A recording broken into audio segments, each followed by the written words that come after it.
capítulo 1. Começamos semana passada. E queria deixar esse encorajamento aqui. Se você não esteve domingo passado, assista a mensagem lá, porque como é uma série, principalmente, é importante que você entenda a sequência de mensagens, né? Então, e se por acaso você perder, como a gente tem no YouTube, sempre tente se atualizar, porque nem sempre a gente consegue no culto recapitular tudo, né? Então, hoje é um exemplo, eu não vou conseguir voltar a tudo, mas de uma maneira muito objetiva, o que a gente viu no capítulo 1 era um povo ali pós-exílio babilônico, já ali na iminência, foi o último período registrado na Bíblia antes da vinda de Jesus, e o povo estava cansado, o povo de Israel, frustrado com tantas coisas que eles vivenciaram, e eles estavam marcados por uma apatia espiritual, né? E eu mostrei que nós podemos nos assemelhar a eles em muitos aspectos, né? Somos igreja há muito tempo. Às vezes tem gente que se converteu há muito tempo aqui, décadas de conversão, e muitas vezes lutam com esses sentimentos de apatia espiritual, de estar esperando a vinda de Cristo e Cristo ainda não veio, mas ele tem um tempo exato para todas as coisas. E essa palavra vem como um meio de edificação, de encorajamento para as nossas vidas e para que a gente possa lembrar o que Deus espera de nós num período onde a gente aguarda ele cumprir a sua promessa, assim como ele estava prestes a cumprir diante do povo de Israel, né? Foi a última profecia antes do povo ter a vinda de Cristo em seu meio. Pois bem, irmãos, então a gente falou sobre isso e a gente percebeu que a primeira coisa que Deus ensinou para o povo ali foi a lembrança de que ele os amava. Porque a primeira tentação que um coração tem é a tentação a duvidar do amor de Deus. Nenhum crente, em regra, em sã consciência, duvida de Deus. Nós cremos em Deus. Deus, para nós, é um conceito e uma pessoa indiscutível. Mas em muitos momentos nós duvidamos do amor de Deus, do cuidado de Deus. Então, é a partir desse conceito que ele começa a trabalhar toda a profecia.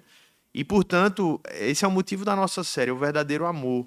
Que ele começa a revelar um amor que é fruto da eleição dele, da graça dele. Não havia nada em nós que fosse capaz de motivar esse amor de Deus, e isso que prova o amor, porque não foi por um motivo nosso que gerou esse amor nele, é um amor que vem do coração dele, nos elegeu.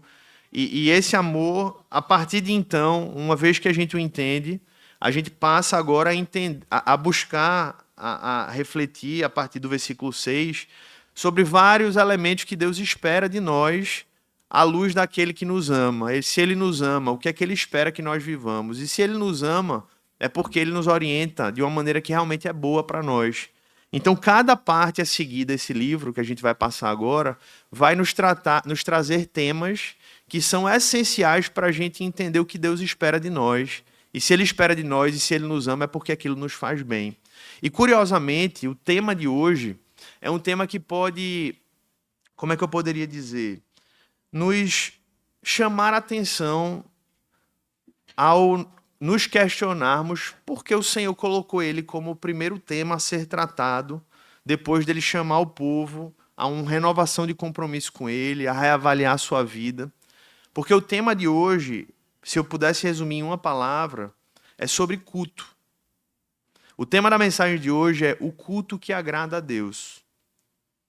Porque dentre os vários pecados que marcavam aquela geração, o primeiro que Malaquias denuncia é o culto daquele povo. E isso certamente não foi por acaso, irmãos. Apesar de para nós e para muitos, a experiência de culto ser algo que parece periférico ou talvez não tão importante, quando a gente entende isso que Malaquias vai expor aqui agora, a gente vira uma chave de reflexão na vida da gente. E eu espero que isso aconteça com você hoje, nessa manhã. Porque o culto é formativo ou deformativo. Cultos bem prestados costumam produzir pessoas espiritualmente bem formadas, e pessoas espiritualmente bem formadas prestam cultos agradáveis a Deus. E o contrário é verdade também. Um culto mal prestado costuma produzir pessoas espiritualmente mal formadas, e pessoas espiritualmente mal formadas costumam prestar cultos que o Senhor despreza. E a palavra é exatamente essa. Deus revela, não apenas aqui em Malaquias, mas em várias passagens, que existem cultos que o Senhor recebe, que ele recebe como aroma agradável, e existem cultos que ele abomina. E só para você entender, essa ideia de culto, ela vai de Gênesis a Apocalipse. Um dos primeiros cultos que foi prestado foi o culto de Caim a Deus. E Deus disse para Caim, em outras palavras, esse culto eu não aceito não, Caim. Não é do seu jeito que você me adora. Porque ele quis dar a oferta do jeito que ele queria. Ele queria dar o culto, prestar um culto do jeito que ele achava correto. Ele disse, a de Abel eu aceito. A de Abel esse culto foi digno.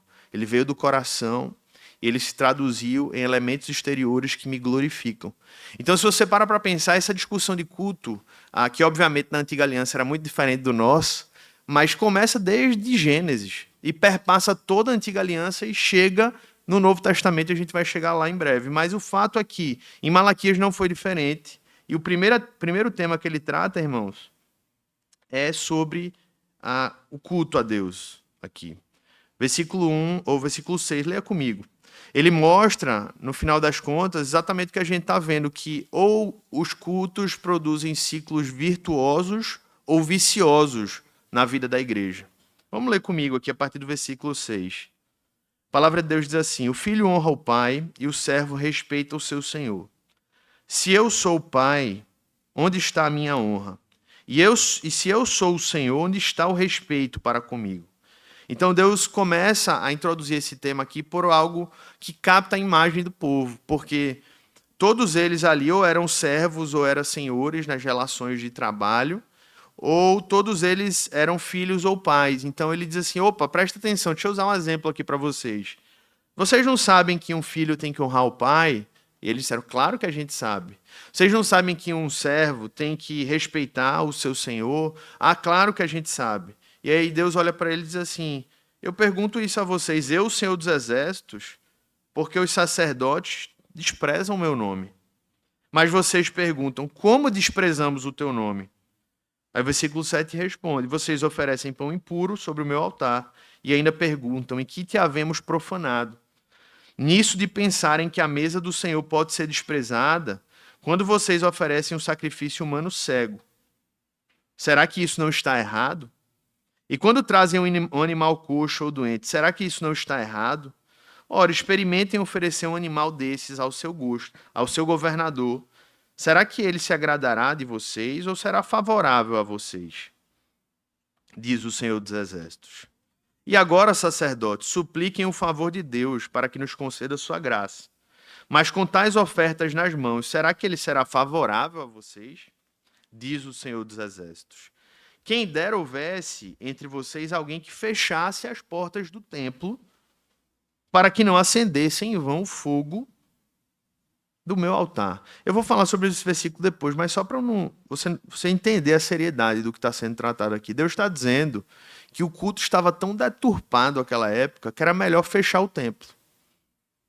Então, traduzindo para os nossos tempos hoje, o tema de culto é tão sério ao ponto de que Deus hoje também pensa que era melhor igrejas estarem fechadas do que abertas por conta dos cultos que ali são prestados.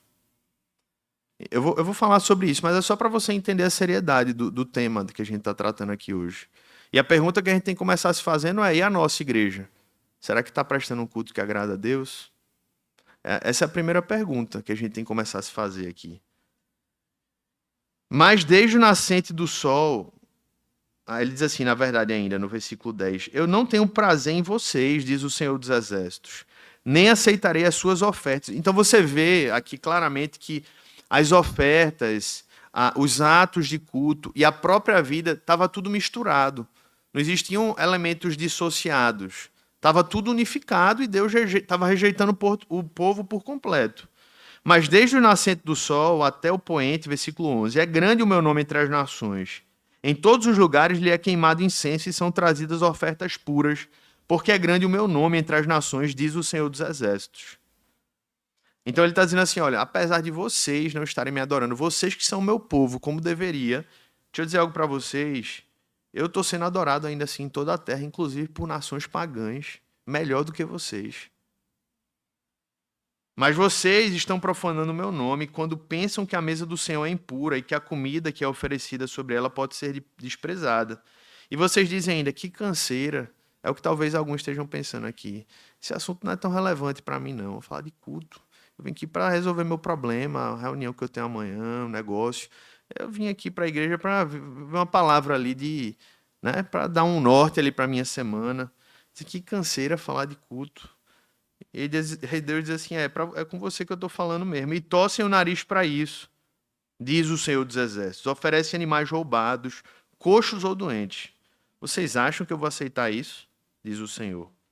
Ele termina assim, irmãos. Maldito seja o enganador que, tendo um animal sadio no seu rebanho, promete e oferece ao Senhor um defeituoso, porque eu sou o grande rei, diz o Senhor dos Exércitos, e o meu nome é terrível entre as nações. Pai, tem misericórdia de nós, porque diante de uma palavra como essa, não temos como pedir outra coisa, a não ser graça e misericórdia. E a boa nova é que o Senhor é rico em graça e misericórdia, Senhor.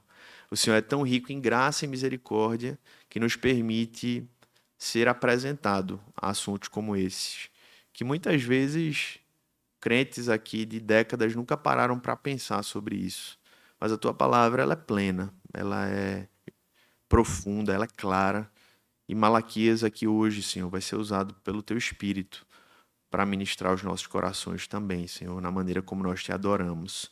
É o que eu te peço e oro, pedindo Tua graça abundante sobre nós. Em nome de Jesus. Amém. Meus irmãos, se a gente vai falar sobre culto, a pergunta é o que é que significa essa palavra, né? Porque se você parar para pensar, não tem esse termo explícito aqui.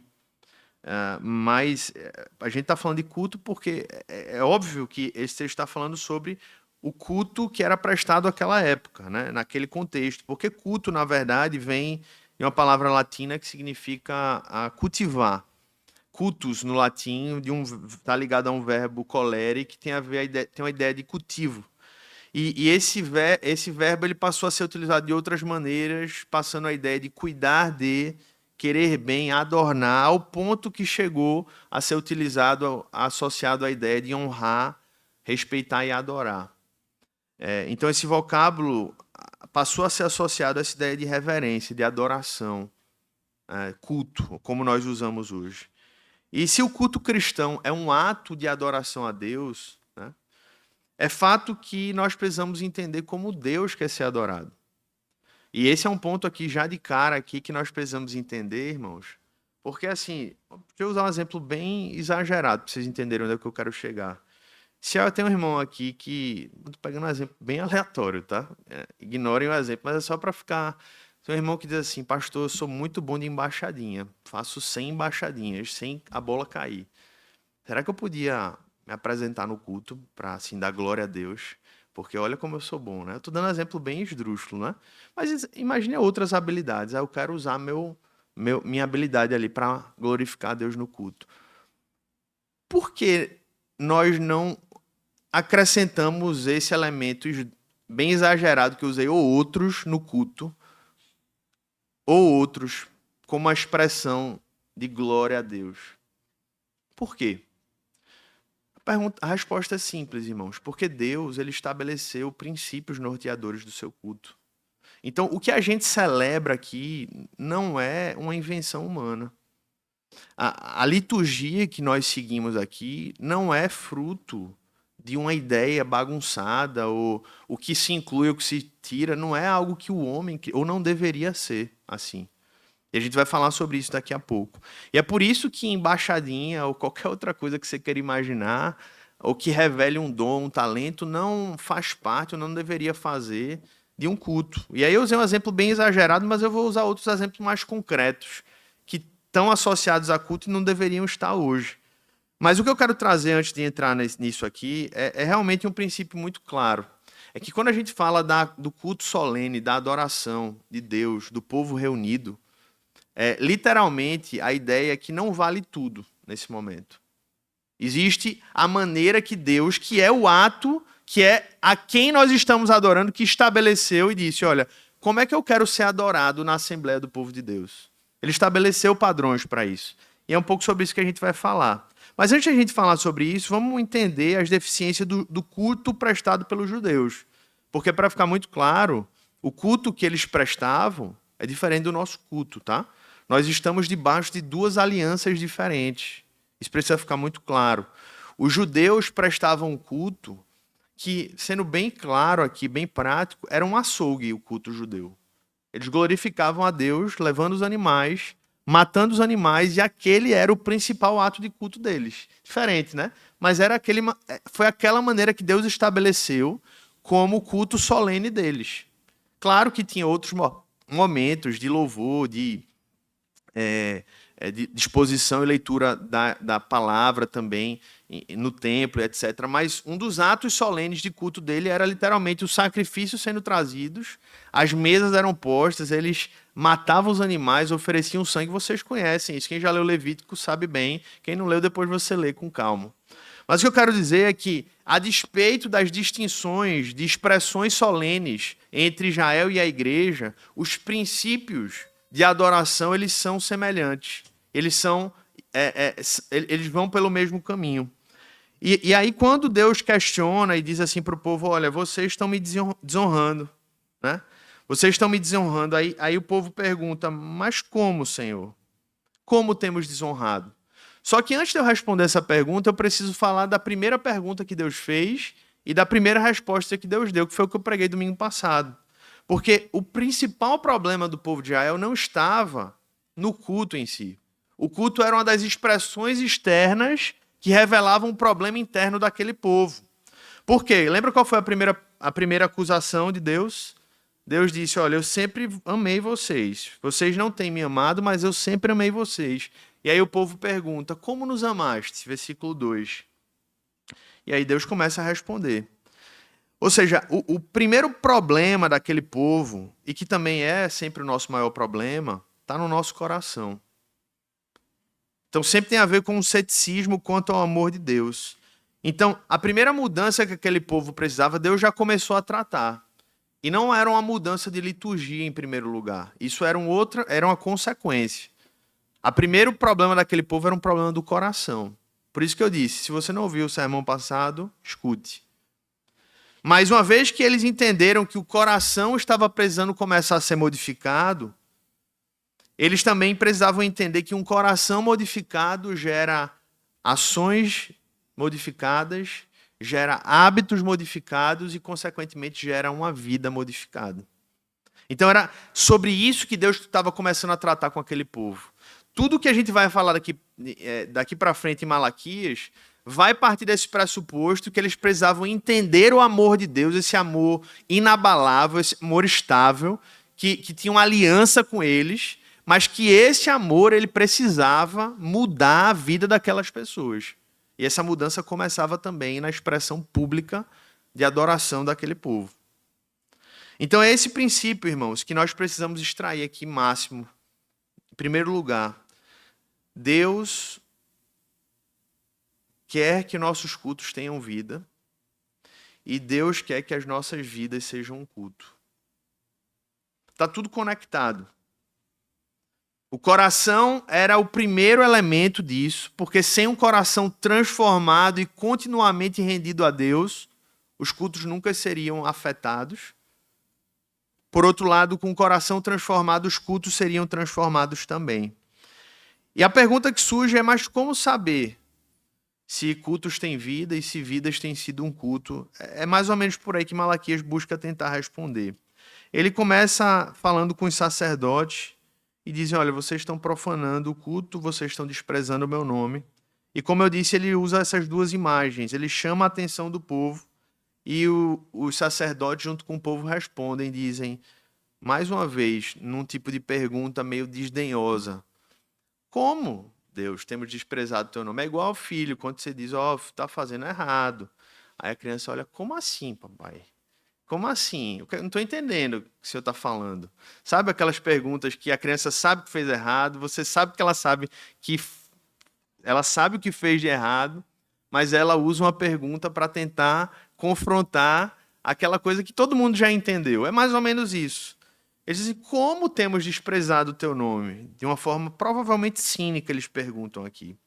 E Deus responde, em primeiro lugar, deixa claro, dizendo, olha, vocês estão oferecendo, em primeiro lugar, ofertas que eu proibi. Porque em Levítico Deus estabeleceu ofertas permitidas e ofertas proibidas. E segundo, vocês estão oferecendo ofertas que eu autorizei, mas ofertas capengas. Em resumo, eles estavam apresentando sacrifícios de animais coxos, cegos, doentes. E Deus disse, eu não vou aceitar isso, não. Vocês não estão entendendo quem eu sou, não. Eu sou o Deus Todo-Poderoso. Eu sou o Criador dos céus e da terra. Vocês não estão entendendo. É como se Deus estivesse olhando para eles e dizendo assim, vocês não estão entendendo com quem vocês estão tratando. Vocês não estão entendendo o Deus a quem vocês servem. E irmãos, a gente precisa entender isso aqui, porque justamente quando a gente fala sobre a nossa vida, ou sobre o nosso culto, que está tudo conectado, e você vai entender isso aqui, tudo está relacionado, correlacionado. Nós costumamos pensar, por exemplo, o culto público como um aspecto menor, uma coisa que faz de qualquer jeito, ou de qualquer forma. Mas o que nós precisamos entender, irmãos, é que o culto a Deus é onde desembocam todas as faces da igreja. O discipulado é refletido aqui, a doutrina é refletida aqui, o que nós acreditamos sobre Deus, sobre a igreja. E todos esses aspectos acabam desaguando no culto, e o culto forma a igreja.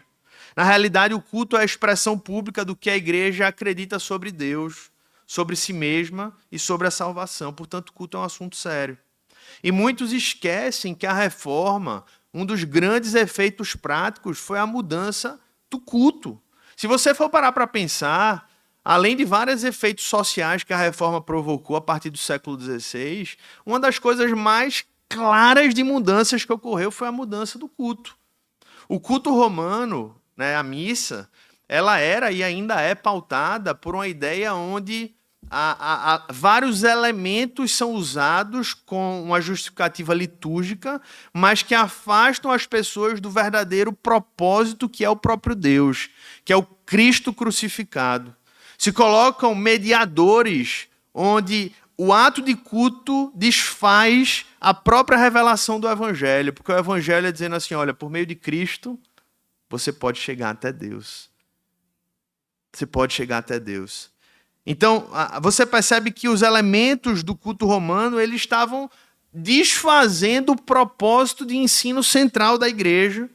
E foi isso que mudou radicalmente, quando Lutero entendeu também o solo escritura. Porque quando ele entendeu que somente a escritura é o centro da igreja, a igreja parte desse centro de autoridade, isso começou a retirar e mudar muitas coisas. O culto continuou tendo uma liturgia, porque a liturgia faz parte da vida. Quem critica a liturgia não entende o que é a vida, porque você vive uma liturgia todos os dias. Você acorda todo dia no mesmo horário, você escova o dente todo dia no mesmo horário, ou pelo menos deveria, porque senão sua vida vira uma bagunça. Então, quem não entende liturgia não entendeu nada da vida. Liturgia não é algo ruim. Ela pode se tornar ruim se ela vira um fim em si mesmo. Mas se ela é usada para ordenar as coisas, ela é uma bênção. Então, o ponto aqui não é contra a liturgia, o ponto aqui é contra uma liturgia que matava. E aí o culto se tornou mais simples, norteado pelo quê? Pelo que a palavra de Deus prevê. E a gente vai falar isso daqui a pouco. A palavra de Deus prevê elementos para nós adorarmos a Deus no Novo Testamento. O problema é que hoje algumas igrejas, inclusive protestantes, criaram seus próprios mediadores para o culto. Não são as imagens dos santos que são usadas, mas muitas vezes é um tipo de estética específica sem a qual parece que um culto não pode ser prestado. Parece que existe um elemento visual, sonoro, de cores, de elementos, que sem aquilo um culto ele não é tão poderoso, ele não é tão intimista, ele não é tão eficaz, ele não é tão marcante.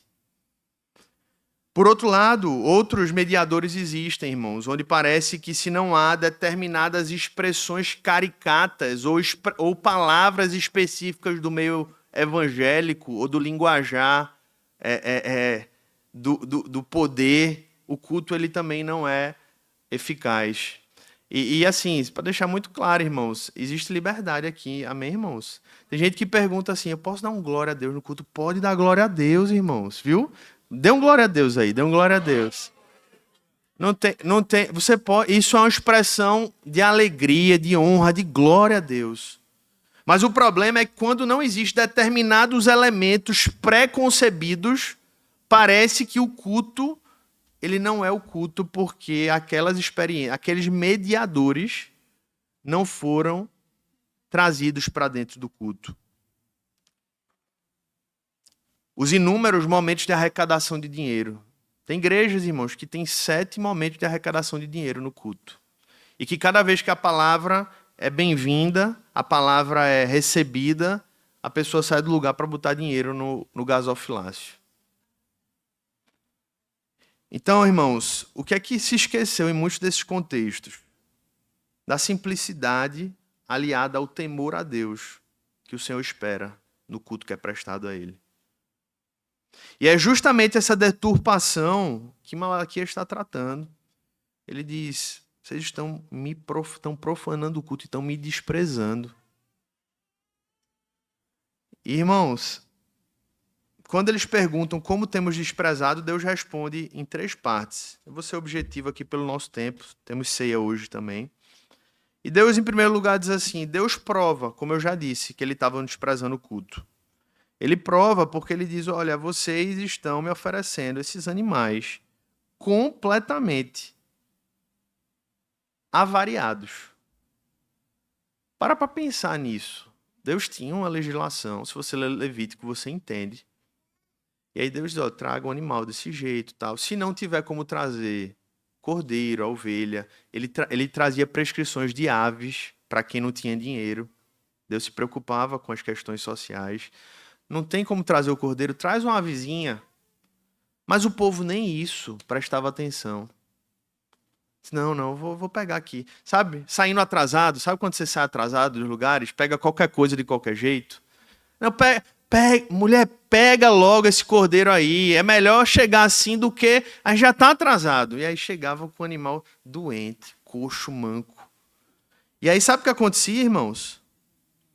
Era um pecado coletivo. Por quê? Porque para que os sacerdotes existiam?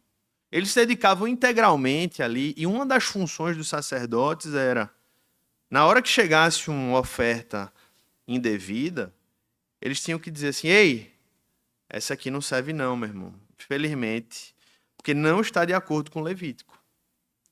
Mas o que é que o sacerdote fazia? Só tem isso, meu filho. Tem nada melhor, não? Tem um não, sacerdote. Então tá bom, me dê esse mesmo. Porque o que vale é a boa intenção. O que vale é a boa intenção. O problema é que nem boa intenção tinha. E os sacerdotes se tornaram cúmplices do povo em rebaixar o nível do culto que era prestado. E Deus condenou todo mundo. E aí, no versículo 10, irmãos, isso que eu acabei de falar está tudo no versículo 7 e 8, tá? Eu estou sendo mais direto aqui para chegar nas aplicações. Aí você lê em casa com mais calma, 7 e 8. Aí no versículo 10, Deus continua. E é muito claro dizendo, não aceito esse tipo de culto. Não aceito. É como se ele estivesse dizendo no versículo 10, em outras palavras, assim, ó, é melhor vocês irem para casa. É como se eu estivesse dizendo assim, quem dera existisse um sacerdote que tivesse coragem para dizer, basta, vamos encerrar isso aqui, vamos reformular tudo e vamos começar de novo. É como se eu estivesse dizendo isso, mas não tinha gente corajosa para fazer isso. Então, meus irmãos, Deus continua dizendo, né, depois de trazer essa clareza, como eu já disse no início, que literalmente tem lugar que era melhor estar fechado, ao invés de estar representando o nome de Deus, ele termina trazendo uma palavra dura. Versículo 14, como eu já li. E ele amaldiçoa aquele que, tendo condições de dar o que lhe é devido, lhe oferece algo defeituoso. E o princípio que nós precisamos extrair daqui, para a gente chegar nas aplicações, é uma avaliação de nós mesmos, enquanto pessoas, enquanto famílias e enquanto igreja. Em primeiro lugar, avaliando a nossa própria vida. Eu vou chegar para aplicar, eu vou terminar com isso, mas eu quero introduzir a aplicação falando sobre isso e terminar a aplicação falando sobre isso. Porque é como eu falei, talvez alguns olhem para o tema sobre culto e diz: "Ah, isso é tão para mim relevante, nunca parei para pensar sobre isso". Mas você não entende que vida e culto são totalmente conectados. Nossa vida deveria ser um culto e o nosso culto deveria estar cheio de vida, da vida que Deus quer que a gente tenha. Mas antes de eu chegar nessa aplicação sobre a nossa vida, vamos fazer uma reflexão bem prática aqui sobre o que nós podemos entender à luz da palavra sobre elementos que são indispensáveis no culto público, no culto solene. E a primeira coisa que eu queria dizer é que a gente precisa se conscientizar de quem é Deus, irmãos. Porque foi assim que ele começou o início do capítulo 1. Nada vai funcionar na nossa vida enquanto a gente não entender quem Deus é. Enquanto a gente não entender que Ele é o Criador, que Ele é o Senhor, que Ele é o Salvador e que Ele nos tem amado. Eu vos tenho amado. Enquanto essa consciência não tiver arraigada, a gente vai ter uma visão míope de Deus. E era isso que o povo estava tendo. O povo estava vendo Deus de uma maneira confusa, uma maneira ofuscada. E se eu vejo Deus de uma maneira confusa, eu vou viver de uma maneira confusa, eu vou cultuar de uma maneira confusa, eu vou fazer tudo de uma maneira confusa. Portanto, a primeira coisa que a gente precisa, irmãos, é enxergar de novo o poder desse Deus, a glória desse Deus, o amor desse Deus. É conhecer esse Deus. Quanto mais a gente o conhece, mais a gente se torna capaz de viver uma vida que o agrada e de o adorar de uma maneira que o honra. E depois que a gente entende isso, e você precisa sair daqui com esse compromisso e dizer: Senhor, tem algumas coisas confusas na minha vida. Sabe o que você precisa? Conhecer mais a Deus. Entender mais os atributos de Deus. Entender mais como Ele te ama. Porque Ele não te ama do jeito que você quer, meu irmão. Ele te ama do jeito que você precisa ser amado. E como é que Deus te ama? Lê a Bíblia, entenda como Ele manifestou esse amor. Olhe para a obra de Cristo e veja como Ele te amou em Cristo Jesus. E quando isso vai ficando claro na sua mente, tudo vai se organizando. Tudo, eu digo, é tudo mesmo. Todas as áreas. Tudo vai tomando lugar, tudo vai encontrando espaço, tudo vai tendo sentido e propósito, porque é aquele que criou o mundo, que pôs ordem ao caos, é o Deus a quem você está servindo. Amém, irmãos? Então esse é o primeiro ponto. É realmente uma compreensão apurada de quem Deus é. Uma busca incessante por Deus. E aí quando a gente faz isso, e a gente busca entender um culto na prática, aí a gente recebe algumas orientações na nova aliança. Porque, apesar de termos bem menos peculiaridades para o culto na nova aliança do que na antiga, se você olha o livro do Levítico, você diz: nossa, isso aqui, o sistema de culto da antiga aliança era uma coisa que você tinha que ser um perito na lei, literalmente, para entender. Tem que fazer um curso jurídico para entender o culto. E por isso que tinham sacerdotes que se dedicavam exclusivamente àquilo e que não estavam fazendo o que tinham que fazer.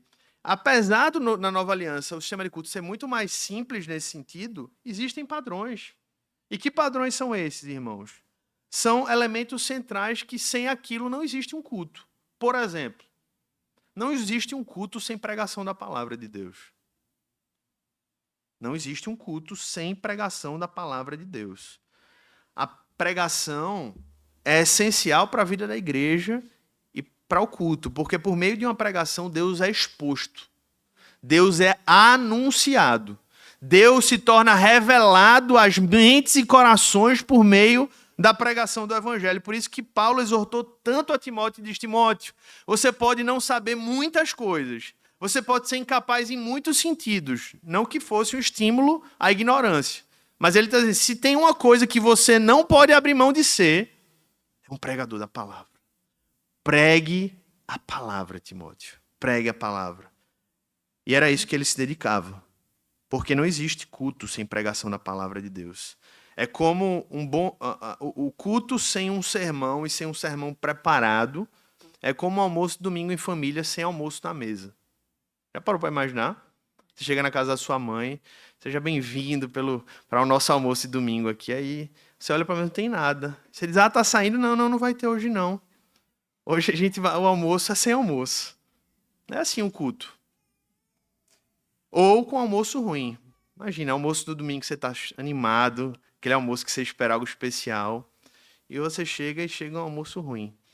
É assim um culto onde não tem um sermão bem preparado, que alcança o coração, que ensina a palavra de Deus. Segundo lugar, irmãos, não existe culto sem oração pública. Não é possível achar nenhum relato da igreja no Novo Testamento em reunião solene sem que a oração não esteja presente. Por isso que Paulo também exorta Timóteo, ensinando ele a ser um pastor, e diz: eu exorto que se use a prática de súplicas, orações, intercessões e ações de graças em favor de todos os homens. E as orações do culto público precisam ser claras, irmãos, para que todos possam entender o que é que está sendo orado. E uma congregação de cristãos que se reúne para ouvir apenas um sermão, mas não ora, ou não participa ativamente dessas orações, é uma congregação que está participando de um culto que deforma, e não um culto que forma.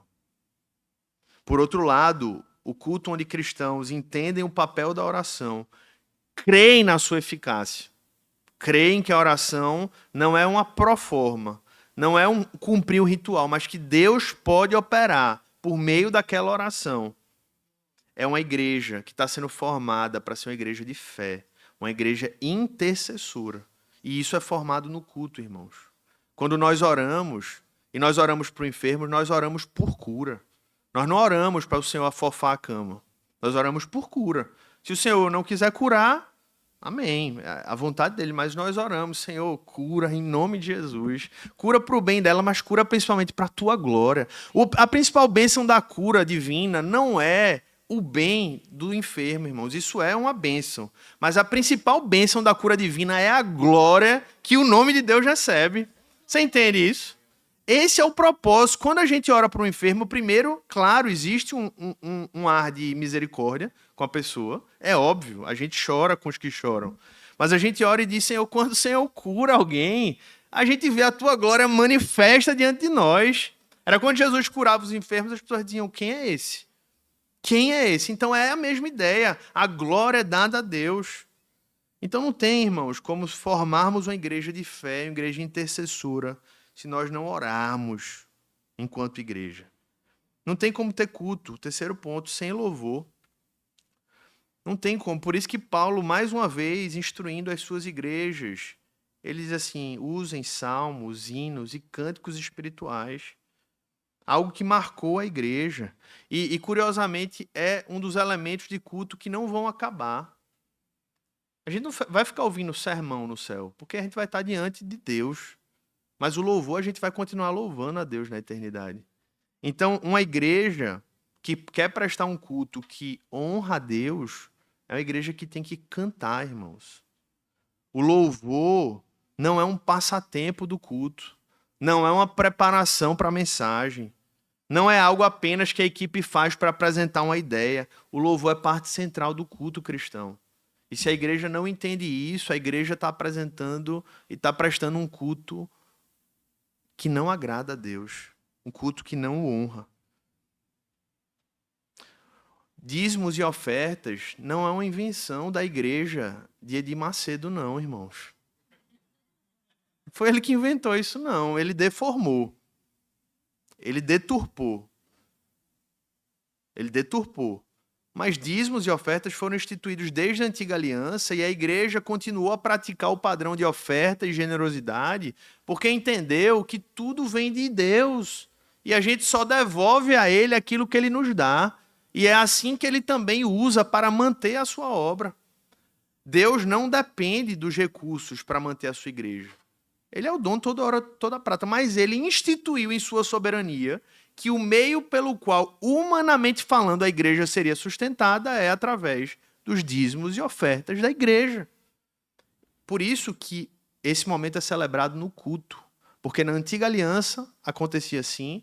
No livro de Atos, a Bíblia diz que se levavam as suas ofertas aos pés dos apóstolos durante o culto cristão.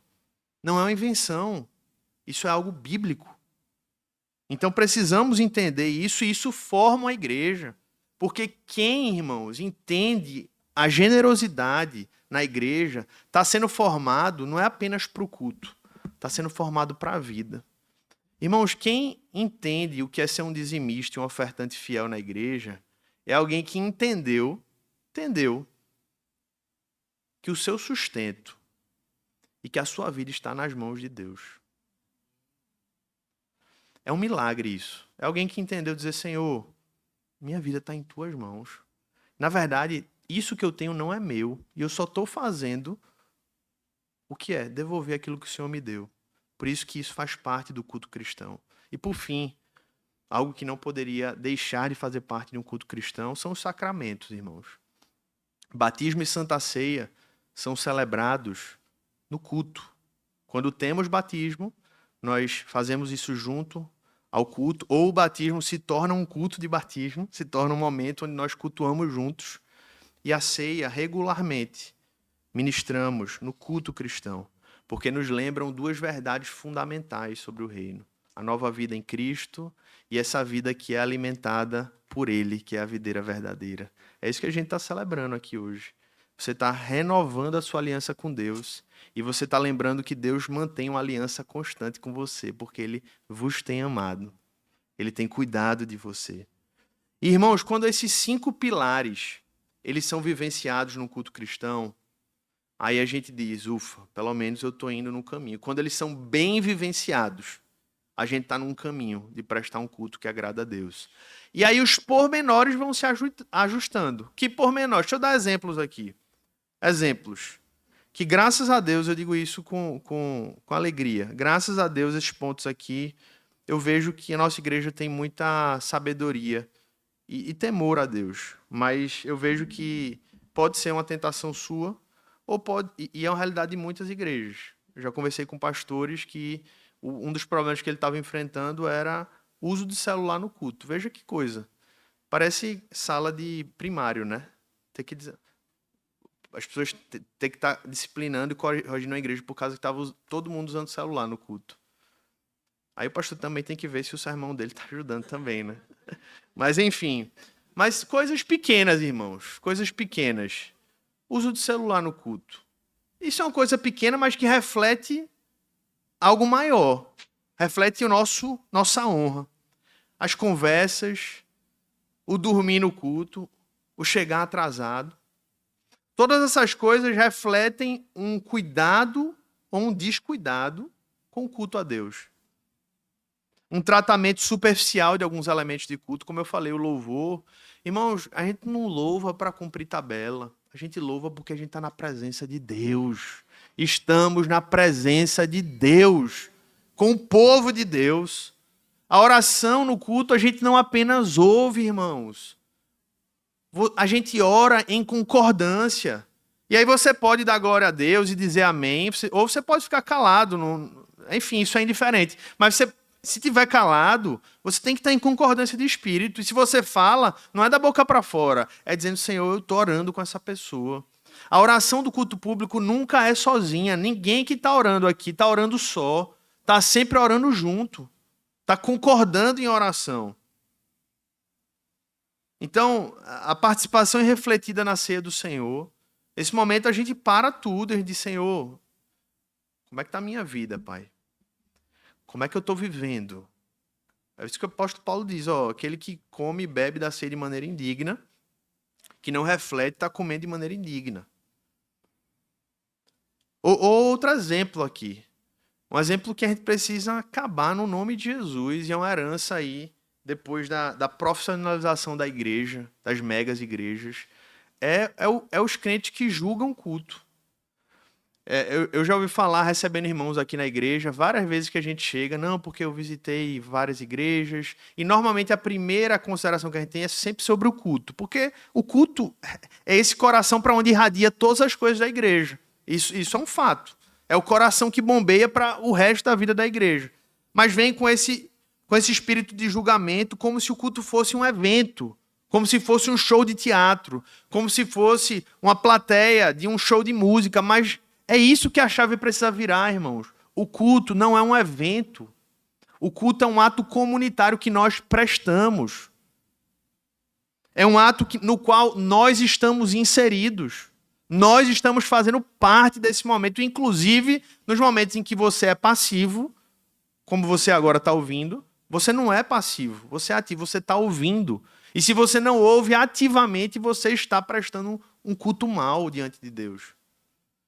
Então, a gente precisa entender que culto se presta. Se presta, culto é algo que se presta, não é um evento. Essa chave precisa virar na sua cabeça. Precisa virar na sua mente. Irmãos, e essas pequenas coisas que eu citei aqui, elas são grandes quando nós entendemos o zelo que Deus tem por ele e pelo culto a ele. Principalmente quando nós entendemos que isso serve como um termômetro da nossa vida com Deus. Porque, como eu disse no início, o culto ou ele é formativo ou ele é deformativo. Como eu disse no início, um culto mal prestado costuma produzir pessoas espiritualmente mal formadas.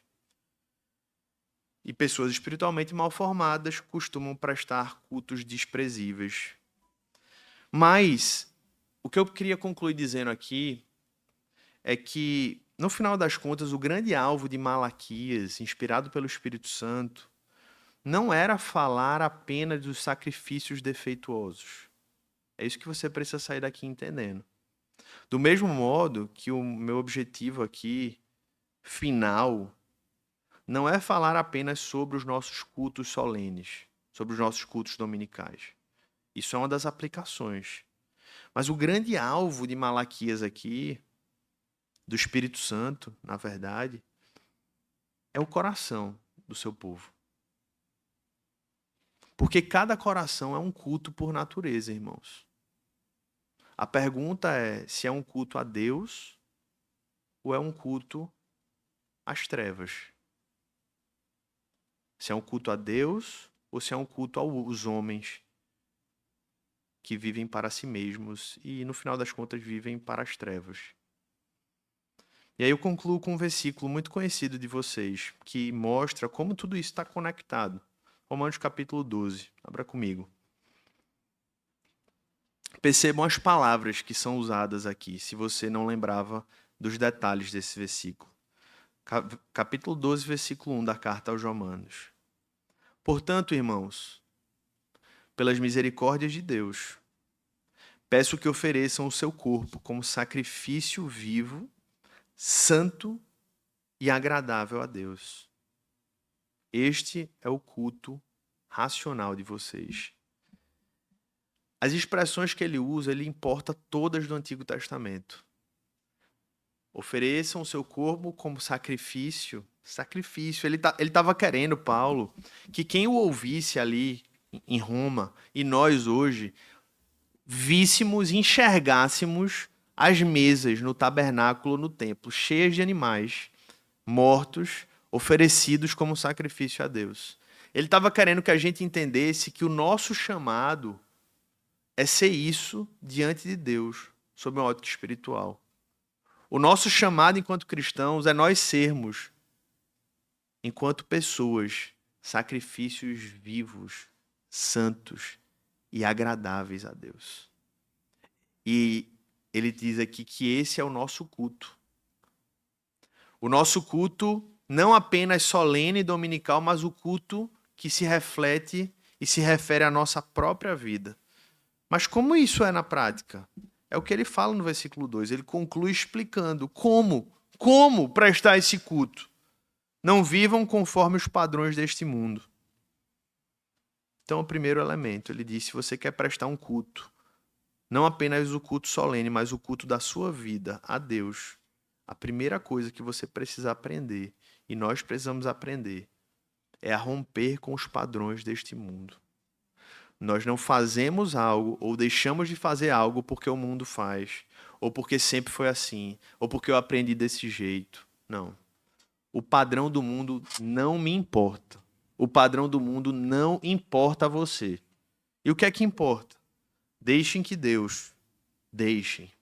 Você vê que, inclusive, é bonito, porque é uma ideia tipo assim, se rende a Deus. Não é nem tanto o que você faz, mas é você não impedir o que Deus quer fazer na sua vida. É você se render, irmãos. É dizer, Senhor, eu estou aqui, Pai. Eu não sei para onde ir.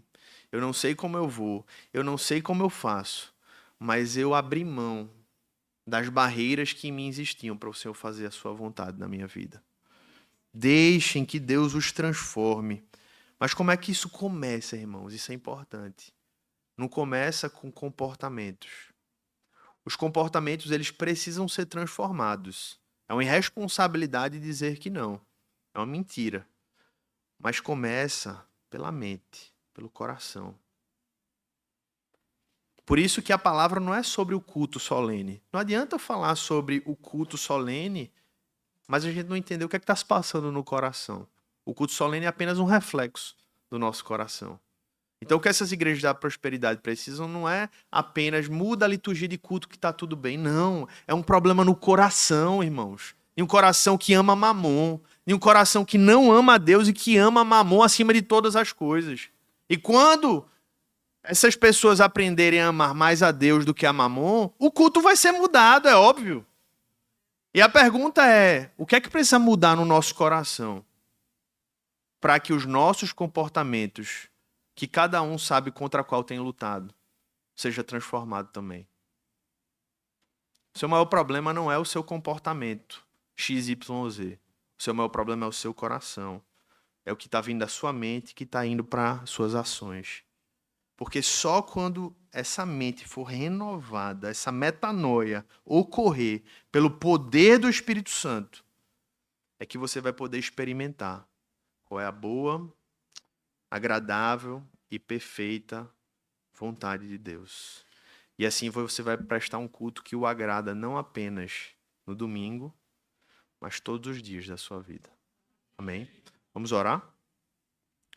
Senhor Deus, como falamos aqui, essa não é uma oração minha, é uma oração nossa. É nossa essa oração. E eu sinto temor nesse momento de conduzir a nossa igreja em oração diante de Ti. Porque eu sei que cada um enfrenta lutas específicas, problemas específicos. Mas o que nós aprendemos aqui nessa manhã, Pai, é que tudo começa com o nosso coração. Um coração que duvida do amor de Deus, que é cético e que muitas vezes busca se amoldar ao padrão do mundo, porque acaba se iludindo, achando que o mundo tem mais a ensinar. Mas que o Senhor nos ensine a deixar que o Senhor nos transforme. Que o Senhor nos ensine a deixar que o Senhor renove a nossa mente, para que nós sejamos capazes, Pai, não apenas de te prestar um culto solene, belo, glorioso, que te honra, mas para que nós sejamos capazes de experimentar a Tua boa, perfeita e agradável vontade. Para que nós sejamos capazes de Te cultuar como o Senhor é digno de ser cultuado a cada suspiro da nossa vida, a cada pensamento da nossa mente, a cada agir do nosso corpo. Tem misericórdia de nós, perdoa as nossas vidas, limpa-nos do mal, Senhor, perdoa os nossos pecados. E eu te peço que o Senhor trate com cada irmão de maneira individual, Senhor, nessa manhã. Que o Teu Espírito Santo, que faz a obra, que está agindo em cada vida, está presente no nosso meio, que Ele possa trazer à memória, Pai, de cada um aqui, o que é que precisa mudar, Senhor. Não apenas nos nossos cultos solenes, mas nos nossos cultos pessoais, nos nossos sacrifícios vivos, que são as nossas vidas. Traz essa palavra, Pai, de encorajamento, de correção, de instrução, de uma maneira aplicável a cada irmão aqui, Pai. E prepara o nosso coração para a ceia do Senhor. Prepara o nosso coração para a ceia, Senhor, nos lembrando do privilégio que nós temos. Estamos diante da mesa do Cordeiro de Deus. O povo a quem Malaquias profetizou estava ansioso, desmotivado em alguns casos, porque não vinha o Messias. Mas nós estamos aqui, Pai, mais de 2000 anos depois, não apenas tendo contemplado a vinda do Messias, mas tendo sido encontrado por Ele, Pai, tendo sido alcançado pela Sua graça, tendo sido comprado pelo Seu sangue, tendo sido transformado pelo seu Espírito. Então, só de entendermos isso, nós entendemos que essa mesa é graça e graça do Senhor. Que o Senhor possa nos fazer dignos, não por nós, mas por Cristo, de participar da ceia do Senhor. Que o Senhor nos dê um espírito de reverência e um espírito de alegria. Que o Senhor nos ajude a nos avaliarmos diante da Tua mesa e buscarmos mais uma vez, Senhor, assumir esse compromisso de santificação, de fazer a Tua vontade, de viver para a Tua glória. É o que eu te peço e te oro no nome de Jesus. Amém. Então, irmãos, nós vamos partilhar da mesa do Senhor. Para quem é esse momento?